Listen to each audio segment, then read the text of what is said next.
So some opening remarks, then I'll open it up for questions, Coach. All right. Morning, everybody. First and foremost, I'd just like to say this. These are tough times. And because you're talking about relationships, and that's what coaching is. You have relationships with players. You have relationships with other coaches. And a decision was made, and I understand that. And because the NFL, it's also a business. And so I'm well aware of that. And I'm very grateful and thankful for Coach Wright keeping me around last year when he first got here. And at the same time, I'm thankful for Mr. Tabor having confidence in me to have this opportunity to lead the team these next 6 games. So we're moving forward. Today's a big work day, big game plan day. So with that, I'll answer any questions. All right, I'll pick on the questions that you know. Questions for Coach Tabor? Coach Tabor, Kyle Bailey, WFNZ. What directive, what mandate have you been given for the rest of this season? What do they want to see out of this team after a 1-10 start with no postseason on the horizon? Like, what are those checklists that need to be hit? Well, I think obviously everything that we're always trying to do is put ourselves in position to win games, and that's what we're working on. I mean, really what we're doing right now, and I know it's very cliche-ish, but there's a process. And Tuesday's process. We've got to win today to set us up for tomorrow. And if we can do those things, I always say that sets you up for success and gives you an opportunity for success on Sunday. And that's what we're trying to get done. David Newton? Yeah, Chris, how much of your changes you made yesterday with getting rid of Josh McCown and Staley had to do with the development of Bryce Young and trying to improve that? Well, first and foremost, I'd say this. I made those decisions, and as I mentioned earlier in my opening statement, coaching is about relationships, and I respect both those coaches as people and coaches, and I'm going to keep our talks in-house, and anything that we do, we're always trying to continue to improve our team. Alex? Hey Chris, thanks for taking the time. You were the interim coach for a game for one game in 2021 when the head coach had COVID. Yeah. What did you learn from that experience, and are there any lessons that are transferable into the situation you're in now? I think a lot of things that I learned there. It happened a couple times. Also in the spring, Coach got COVID during OTAs, so I was responsible for the team during the week there. And then when we played San Francisco around Halloween, I believe it was. Things that you learn, I mean, I have my special teams area now, and really you just kind of expand everything. You know, I have to oversee offense and defense and game management, but those are a lot of things that I'm always doing anyway. It's just now I just have to have a little bit more of a peripheral view. Jack? Yeah, this will be the second and/or third play caller that Bryce will be having this year. Will this transition be fluid for him? I think Bryce will do great. Thomas will call the plays, and Thomas has already called the plays, so I think it's very easy. Jack? Coach, elaborate a little bit on that with Thomas Brown regaining play calling abilities with Jim Colwell looking over. Speak a little bit to how that relationship will kind of work and how you will have conversations with him on the sideline.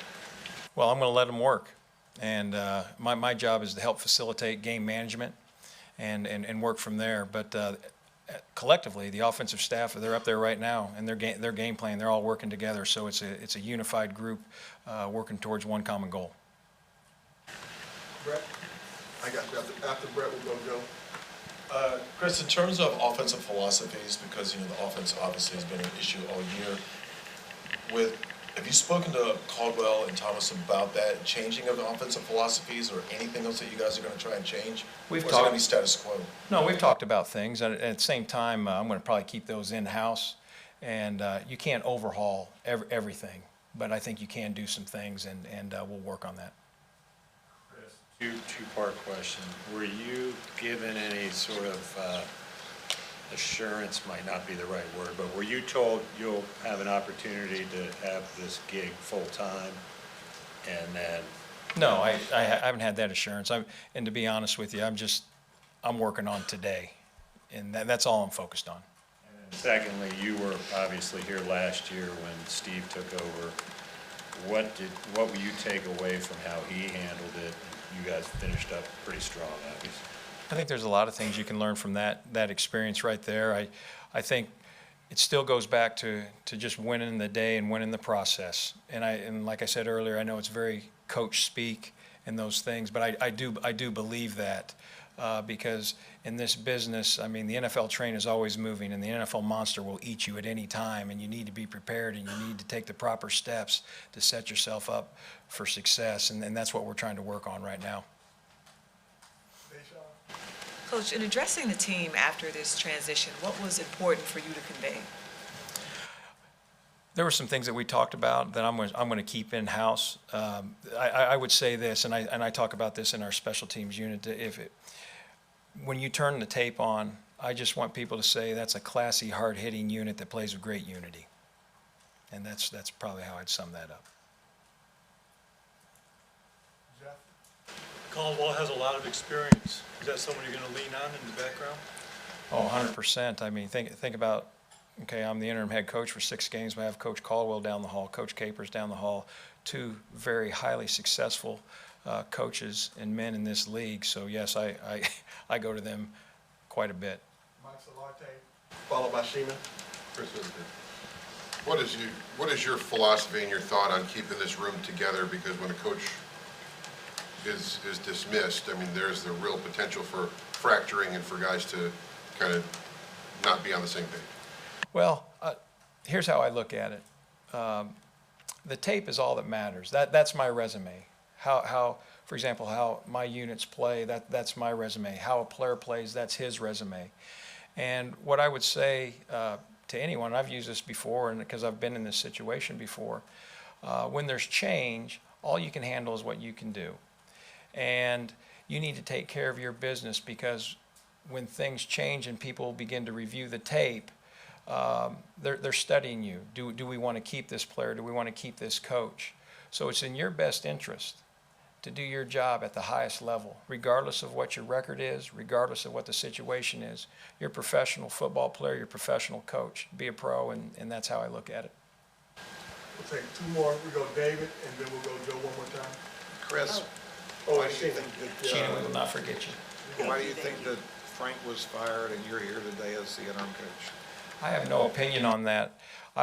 Here's my deal. I'm staying in my lane. I was presented an opportunity, and now, things have changed for me in my role, and that's what I'm just concentrating on. So we'll go Sheena, and then we'll go Joe. You and Jim Caldwell have already made one decision in tandem. Can you share with us what his role will be going forward?